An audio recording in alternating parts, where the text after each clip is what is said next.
report by news agency Reuters on Russia has caused a sensation and triggered fresh fears about the safety of its nuclear weapons. Quoting Ukraine's head of military intelligence, Kyrylo Budanov, the report says that Wagner fighters had successfully reached a Russian nuclear base, Voronezh fortified, with the intention of seizing small Soviet-era nukes to raise the stakes in the failed armed mutiny against President Putin. The Ukrainian official has been quoted as saying, "The doors of the storage were closed and they did not get into the technical section. If you are prepared to fight until the last man standing, this is one of the facilities that significantly raises the stakes," he said. But here's a note of caution. It is difficult to fully ascertain if the Wagner fighters did indeed reach the Russian nuclear base. The Ukrainian military official offered no evidence to back his claims, and there is no independent verification of these claims. However, this is significant. Reuters has quoted a source close to the Kremlin as saying that the report about the presence of Wagner fighters near the nuclear base is true and that the dramatic developments on the 24th of June caused concern even for the Americans. But there are claims and counterclaims, as US officials have expressed doubt about the Russian nukes being in any danger, at least on this occasion. Now, according to Reuters, videos posted online and interviews with local residents indicate that while rebellious Wagner forces were heading north towards Moscow on the 24th of June, a separate group of military vehicles diverted eastward on a highway towards a heavily fortified Russian army base known to house nuclear weapons. The Kremlin source has been quoted by Reuters as saying the contingent managed to get into a zone of special interest, as a result of which the Americans got agitated because nuclear munitions are stored there. And according to a source quoted by Reuters, in Russian-occupied eastern Ukraine, the incident raised serious concerns within the Kremlin and was instrumental in the hastily negotiated resolution to the rebellion the same evening, which was brokered by Belarusian President Alexander Lukashenko. Of course, let's not forget, it is not child's play to detonate a nuclear bomb. Security experts have said that the Wagner fighters would have faced considerable challenges in detonating the bombs even if they had managed to acquire those nuclear weapons. That's because the weapons stored at this facility, which is completely shrouded in secrecy, are in a state of incomplete assembly. Anyone who gets their hands on those weapons would need to install specialized equipment and unlock permissive action links, and for that, they would need the cooperation of someone from the 12th Directorate. What is the 12th Directorate? It's a division within the Russian Defense Ministry, which is responsible for the security, storage and maintenance of nuclear weapons. Therefore, experts point out that it would be virtually impossible for a non-state actor like the Wagner mercenary group to breach Russian nuclear security. But the Ukrainian head of military intelligence insists that this particular nuclear storage facility holds small nuclear devices that can be carried in a backpack. Contradictory claims, so make of it what you will. The armed mutiny led by Wagner Group chief Yevgeny Prigozhin has been seen by most as the biggest challenge to Russian President Vladimir Putin's authority in his 25-year reign. US officials have long feared the nightmare possibility that strife and deep fissures within Russia might one day lead to nuclear devices falling into rogue hands. Now, on the evening of the 24th of June, when the aborted coup happened, Belarusian President Alexander Lukashenko announced a negotiated halt to the rebellion brokered by him. Under that agreement, Wagner fighters, including Prigozhin, would need to either move to Belarus or join Russia's regular army, and they would face no prosecution. And while for several days the world believed that Prigozhin was in Belarus, now many are asking if the Wagner boss ever left Russia at all. In another important development, the Kremlin has said that on the 29th of June, that's 5 days after the failed coup, President Putin met with 35 Wagner commanders, including its boss and Putin's friend-turned-foe, Yevgeny Prigozhin. All that the Kremlin has said is that the meeting lasted 3 hours. Putin gave his assessment of the events of the 24th of June. He also listened to the accounts given by the Wagner commanders, and that the Wagner commanders told Putin they were his soldiers and would continue to fight for him. This meeting has given rise to speculation that Prigozhin may have been in Russia all along. However, the question is, have Putin and Prigozhin struck a deal? Is Putin willing to forgive and forget the mutiny? Something he's not known to do with regard to his opponents, critics and enemies. And the much bigger question is this: did the Wagner fighters indeed get dangerously close to acquiring Russia's nuclear weapons? Is that the reason why there was a hasty and mysterious end to the mutiny that same evening following a deal brokered by Lukashenko? And if these claims are true, does this event then justify all the concerns expressed by the US and others on multiple occasions in the past that Russia's nukes are not safe?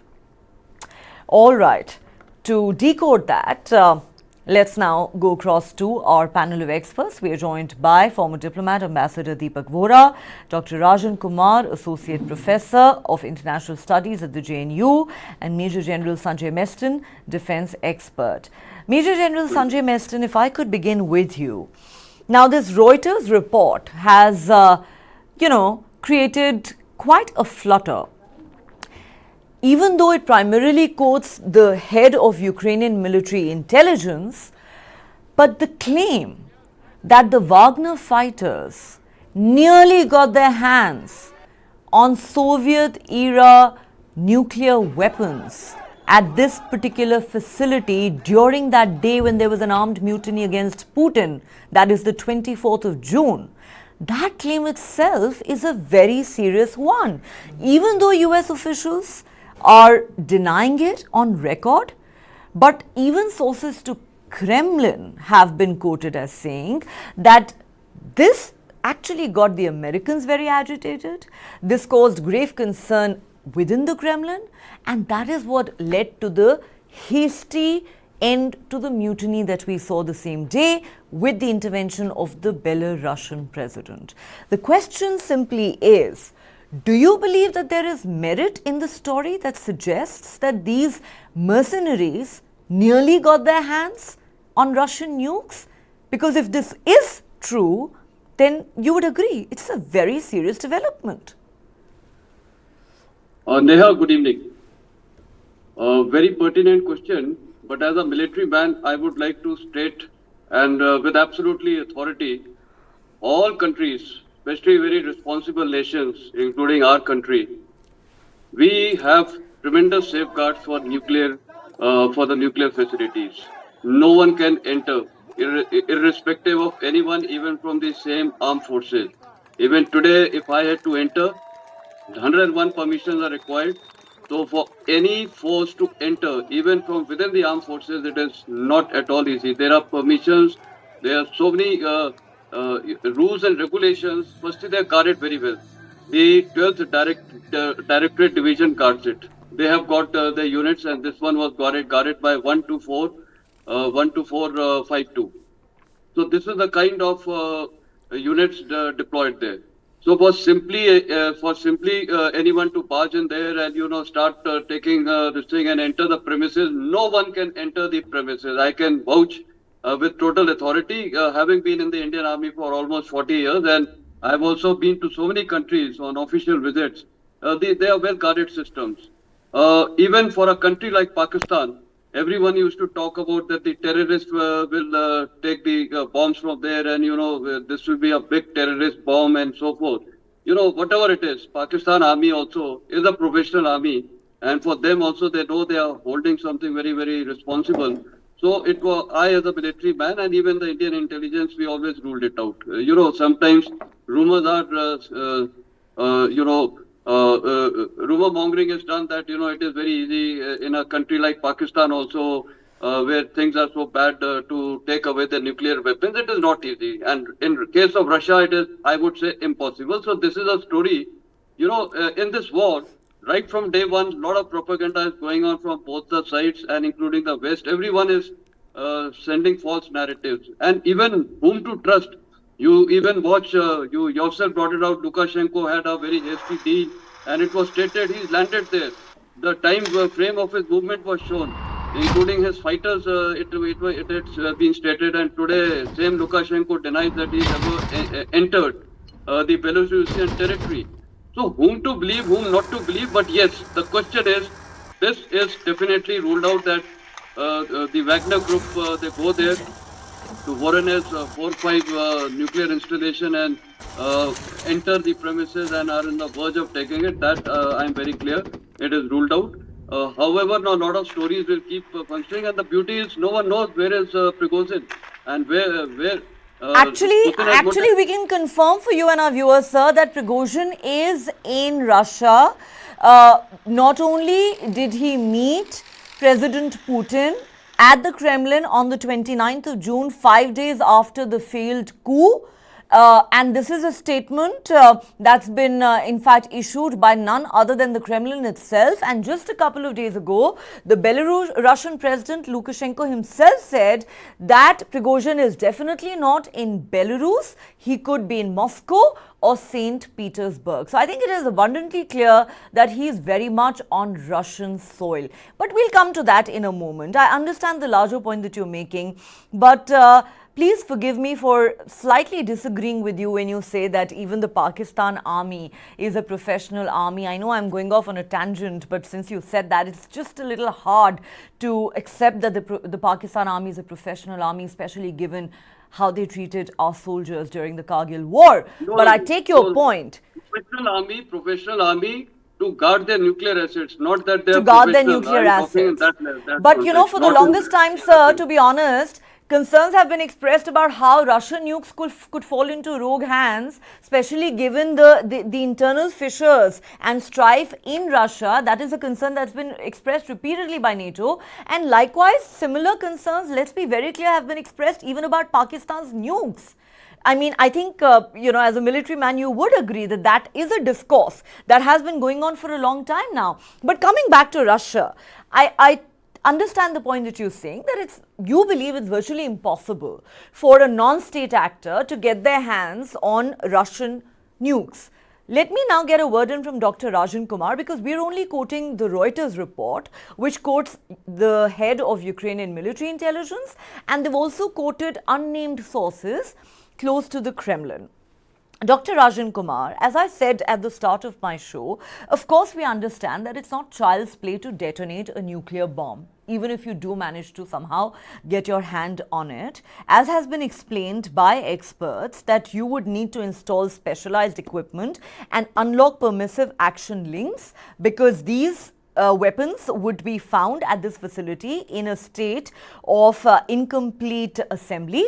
And to be able to do all of this, you would need the cooperation of the 12th Directorate, which is of course a division in the Russian Defense Ministry that is responsible for the security and storage of these weapons.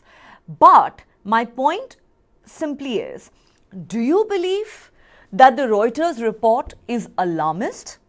Or do you believe that there is merit in fears and concerns that have been expressed time and again, not just by the West, but also by certain others who say that given the state of affairs in Russia, the possibility of nukes falling into wrong hands cannot be ruled out? And do the developments of the 24th of June, even if it was a failed mutiny, come as a reminder of that danger, that very real danger that exists?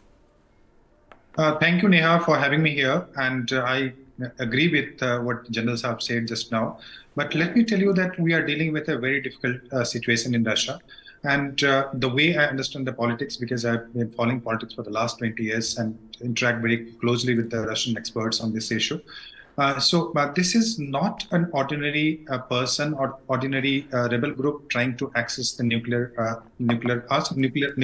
this installation.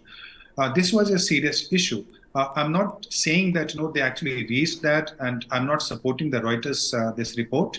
But what I'm saying that they were very close to the nuclear installation. And when you are talking about Prigozhin's army has been fighting in Russia, fighting in Syria, fighting in a number of other countries, fighting in Ukraine. And also, let me tell you that it's not just the Prigozhin who was there. When you are talking about Prigozhin, you are talking about the person who is leading a force of roughly 20 to 25,000 people, although kind of mercenaries, but they did have access to arms and weapons. They did have access to this different kind of armaments. And remember one thing which is very important, that even FSB, I'm talking about the Russian security agency, which is the transformation of earlier KGB that you know. So even FSB has had a lot of people. Even today, it has a lot of people who are actually supporting Wagner Group. So it's not just the non-state actor involved there. It's also about some section of the state agencies, FSB. They were also very sympathetic to Prigozhin. And even today, why, for instance, Putin is negotiating with a rebel? Can you imagine that kind of situation having Putin dealing with Navalny, for instance, which is just a political dissent? He does not have any military, but he refuses to talk to that kind of rebel. But the fact that he's talking to that rebel group, rebel leader, and he's staying there, that shows the kind of support that Prigozhin has in Russia. And let me tell you that just before the rebel, and there was a news article published in Newsweek, which said that Prigozhin was the 5th or 6th most trusted public figure in Russia. So irrespective of what you saw, the conflict between the establishment and Prigozhin, let's not forget that Prigozhin has massive support in Russia even today. And I can say with a lot of confidence, with full information and ground reports, etc. So he had support, and if he reached that place, it was turning into a very dangerous escalation. And also one of the reasons why probably Putin also realized that the talks were necessary, negotiations with Prigozhin were necessary, primarily because of two reasons: because he had control over certain arms and weapons, and also because he had massive public support in Russia. The Telegram channel, if you talk to, he also controlled some of the media channels. He was founder and investor in a number of media channels. Although official media kept Prigozhin completely away from showing telecasting him in the public place, but he had Telegram channels and other channels through which he was trying to support his own propaganda. So it's not about non-state actors; it's also about the involvement of a section of FSB, a section of army who was supporting Prigozhin in that. So it came to a very dangerous situation, and in Russia, there are a number of places where you have this nuclear centers. It's not just Voronezh where he was reaching. Had he went a little further, he would have reached a number of military and nuclear installations. But I agree with General that it's very difficult to detonate a nuclear bomb. Yes. But the kind of bombs that we are talking about, they're saying suitcase-sized bombs of the Soviet Union. So and when you have the FSB in fact, support, the Ukrainians are saying that these can fit into a backpack. That's right. That's right, yeah. And if detonation may not be easy, but if you have state support and some of the people in FSB, so it was entirely possible that it could have taken a completely different turn. You've made an excellent point. Then I want to take this to Ambassador Deepak Vora. Ambassador Vora, of course, in Russia, there are just so many wheels within wheels, and it's impossible to enter Putin's head. Who knows what the man is thinking at any given point in time. But I think we can all agree that what happened on the 24th of June was a very, very serious event. It's been described as the biggest challenge ever to Putin's authority in his 23-year reign. Now, coming back to the story and what it claims, I think Dr. Ranjan Kumar makes an excellent point that, a man like Prigozhin has all along enjoyed immense support in Russia. And we're not just talking about civilians. It's not just non-state actors. There are many in the FSB, many in the Federal Security Service, some of the top generals in the Russian military, some of whom, by the way, disappeared for several days soon after this failed mutiny, are known to have been deeply sympathetic of and supportive of Prigozhin. And therefore, it begs the question, did we actually have a situation on the 24th of June where these mercenaries and their boss nearly got their hands on these nuclear devices? And could that have been the trigger for that hasty and mysterious end to the mutiny that we saw with the intervention of Lukashenko? Do you buy that theory? Thank you very much, ma'am. Always a pleasure to be with you, to learn from you, from the learned professor, and of course from the general whom I know well and whom I admire greatly. Please put out a story that yesterday somebody picked my pocket and my nuclear weapon lying in my purse is gone missing. So I'll be very happy if somebody can find my 50-gram nuclear weapon and bring it to me. This Reuters story is arrant nonsense. I repeat, total rubbish.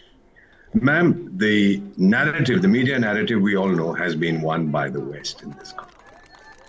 On the ground, it's Russians who are winning. First question, what would my buddy Yevgeny Prigozhin, I've met him a few times, what would he do with these nuclear weapons? Use them against whom? Blow up the Kremlin? Or use them against Zelensky? Or use them against the rebels attacking Central Africa? The Central African Republic, or use them against the opposition to Syria's president, or use them to defend Sudan. There has to be an objective, and I don't find any. The second thing, ma'am, at one point of time, may I remind you, and I'm sure the learned professor knows this, Ukraine had the third largest nuclear arsenal in the world, following that of the United States and the Russian Federation. This was after the breakup of the Soviet Union. In 1994, then there was some American senator who introduced a bill that now go around asking the Ukrainians to surrender their nuclear weapons in return for guarantees about their safety by this country, that country, etc., including Russia. The weapons were surrendered, and I'm told that Ukrainians regret it to this day. So if anybody really wants a nuke today and has the wherewithal, has the scientists who had maintained them, it would be Ukraine, not Shri Prigozhin. It doesn't make any sense. Then, ma'am, please remember, there's a racket, I'm sure you've heard of it, called the North Atlantic Treaty Organization, or NATO. They are meeting in Vilnius, capital of Lithuania. I was your ambassador there. And this comes at a time when there are credible reports, not just in India, but overseas, that Shri Vladimir Putin has activated the absolutely deadly Poseidon missiles, which he was supposed to activate in 2027. These are nuclear armed things that can blow an island the size of Great Britain if it were to hit. They are terrified, and I'm told they're running to the toilet constantly. NATO characters. So what is really happening, ma'am? And then suddenly the mutiny ends because he's close to getting the nuclear weapon. Doesn't make any sense. If he's close to getting them, then the mutiny should be further strengthened. There are so many contradictions that my very limited intelligence refuses to accept this. May I simply conclude by saying that deception has been the defining characteristic of this conflict that is going on and of the Wagner group. And this chap, the head of Ukrainian intelligence, his lying skills match those of Joseph Goebbels, claiming that, all this has happened and that has happened. And the Wagners wanted to raise the stakes in their mutiny. The only barrier between them and the nuclear weapons were the doors to the nuclear storage facility. And I'm sure he would have said somewhere that he even has a set of duplicate keys. No, ma'am, please don't take this seriously. Nothing like this happened. The mutiny ended, perhaps because whatever reasons, there were discussions, etc., etc. And Shri Yevgeny Prigozhin is not going anywhere. Belarus was the Lukashenko, another Soviet-era apparatchik. Right. Okay, we seem to have a bit of a problem there with Ambassador Deepak Vora's link. We will go back to him in a moment, but let me now take this back to Major General Sanjay Meston. Sir, the other big question really is, what happens next to Prigozhin in particular? The statement issued by the Kremlin has raised many questions to which there are few or no answers. The Kremlin says Putin met with 35 Wagner commanders, including Prigozhin, on the 29th of June, which was exactly 5 days after the failed mutiny. The Kremlin says the meeting lasted 3 hours. Putin gave his own assessment of the events of that day, and he listened to what the Wagner fighters had to say. And the Wagner fighters actually told Putin, we are your soldiers, we will continue to fight for you. What we don't know, and what the Kremlin is not telling us, is what exactly transpired in the meeting between Putin and Prigozhin.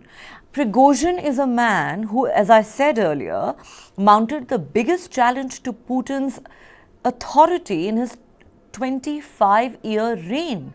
And Putin, as we all know, is not somebody who either forgives or forgets. You know, we've seen the kind of treatment that's meted out to Putin's opponents, his critics, his enemies. And this man, at least if you take the mutiny at face value, you would think is his enemy number one. And yet this meeting takes place at the Kremlin. There is an assurance given that Prigozhin will and his fighters will not be prosecuted. He is roaming free in Russia. As somebody said the other day, he doesn't look like a man who fears for his life. He doesn't look like a fugitive or a man on the run. There was a deal under which he was to go to Belarus. Now it seems he never went to Belarus.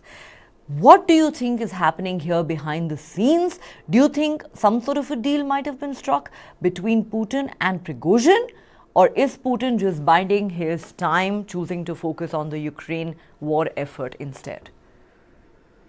Yeah, very interesting question. See, the issue is, I think Prigozhin, from the day of mutiny till date, he is a mystery.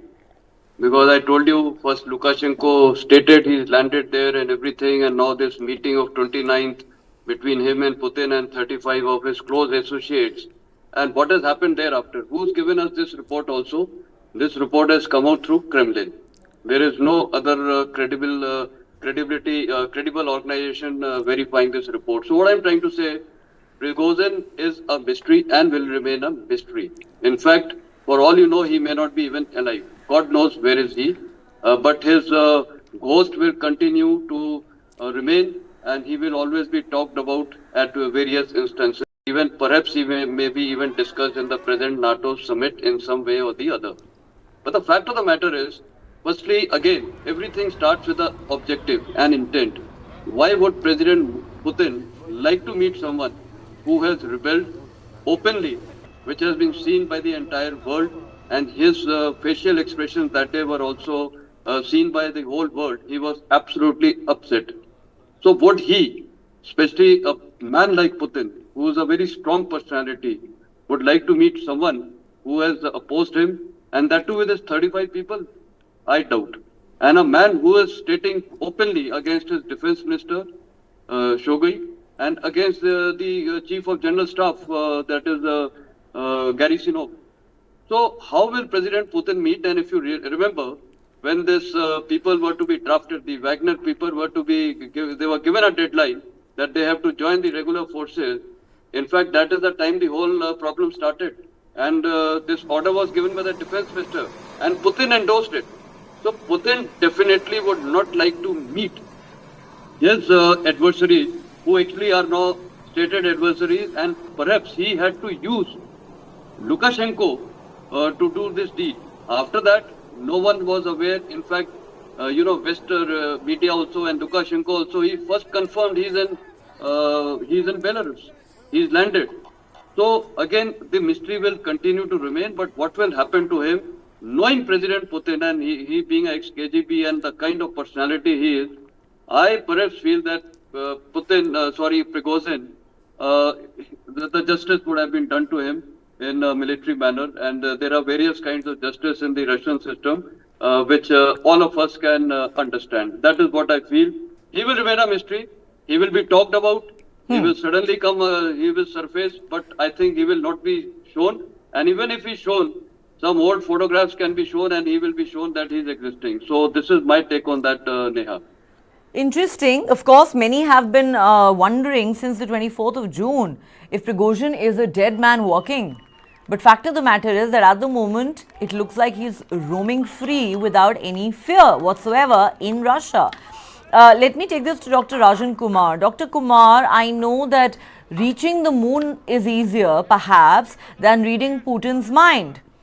But what do you think Putin's game plan here really is? Like we said, I mean, if Prigozhin is the man who mounted the biggest challenge to Putin's authority, in the last quarter of a century, then surely he has got to be enemy number one.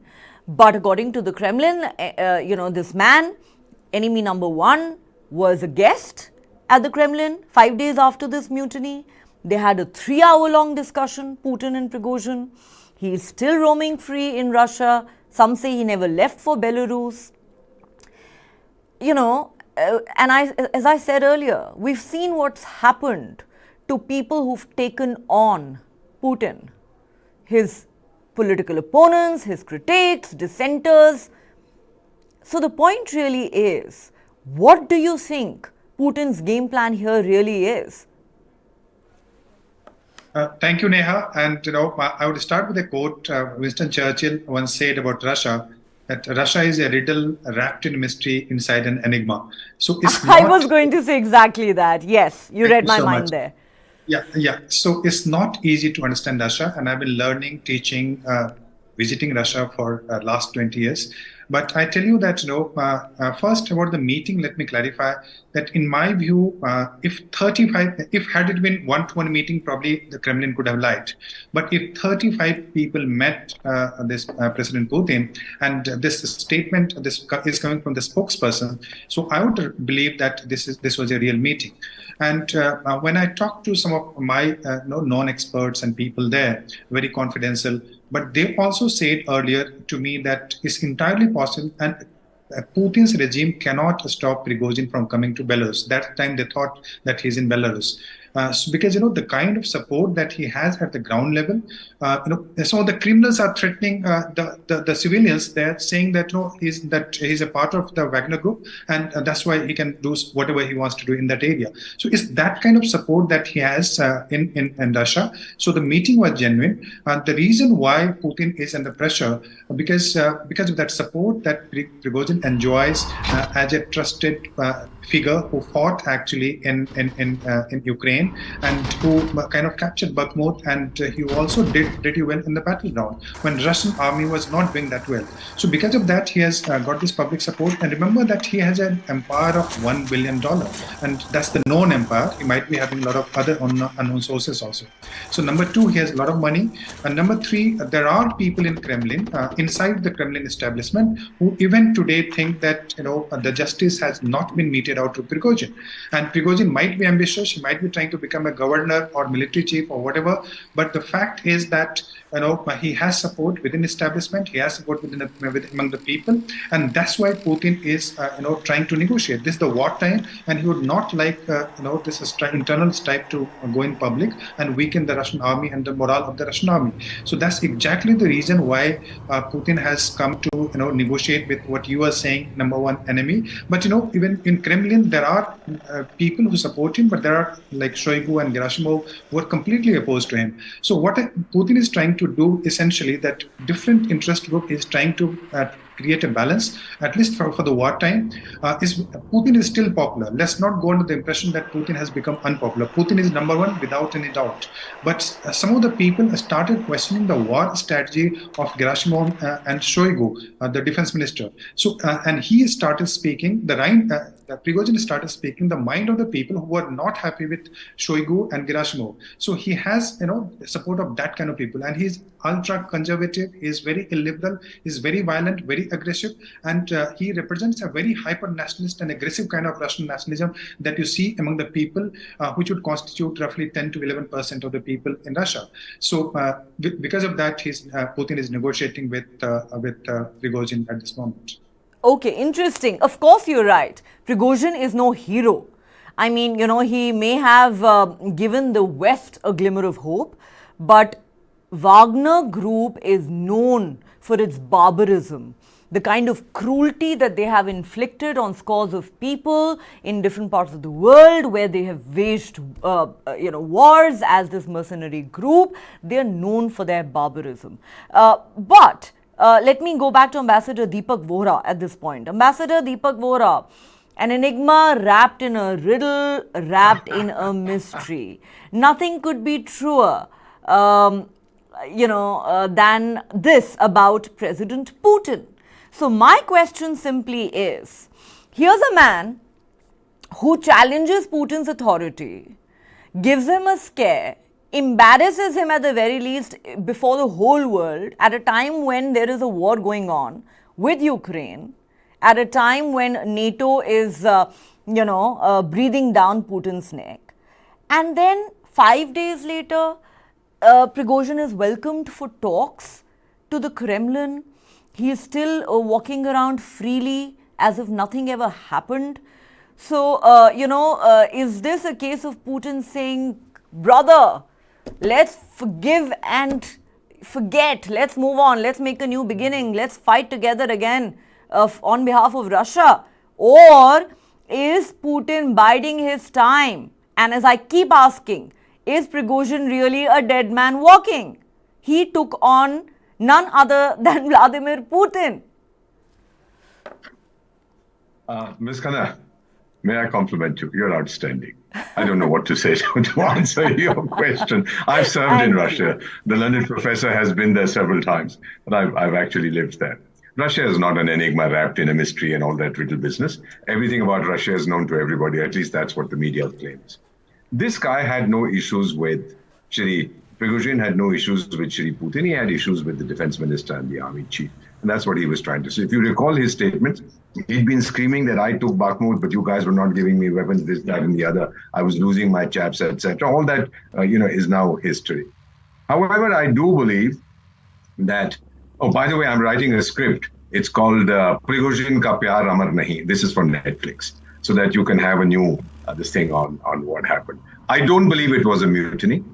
I believe it was a wake-up call. He wanted to make his point. He threw a tantrum, and that tantrum fizzled out. And then when he was going to the so-called nuclear facility where, ma'am, I've been carrying a sidearm for 100 years. You have to have it maintained, no? Every 6 months, you have to have it oiled and you have the pull-throughs and so on. Otherwise, it rusts. So the nuclear things, whatever there was, somebody was maintaining. Then to say that there was just a door standing between him and whatever that joker in the Ukraine is saying, their military intelligence type of grandson of Goebbels. These are not issues, man. The real issue is, why did he do it and why was he tolerated?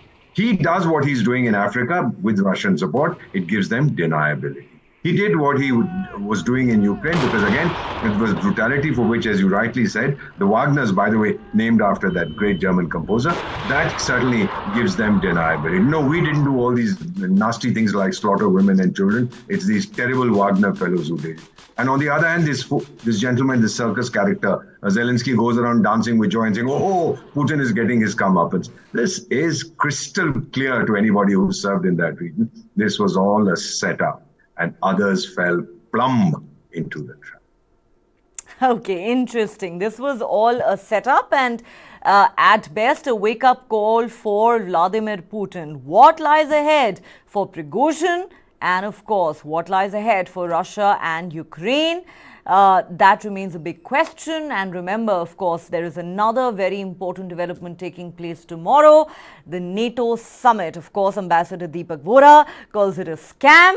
But whether we like it or not, the NATO summit is going to take place in the Lithuanian capital tomorrow. And even though membership for Ukraine is off the table, we are told, but yes, it will be a show of solidarity. Zelensky will meet Biden, and we are told that a clear signal will be sent out that eventually Ukraine will be accepted as a member. We'll have to wait and see how that pans out and whether it's good enough for Zelensky. But on this note, let me thank Ambassador Deepak Vora, Dr. Rajan Kumar, Major General Sanjay Meston for putting into perspective for us the Putin and Prigozhin mystery. Thank you very much, gentlemen. It's been a pleasure talking to you. On that note, let's take a quick break here on Global Lens, but don't go anywhere. There's more coming up on the other side.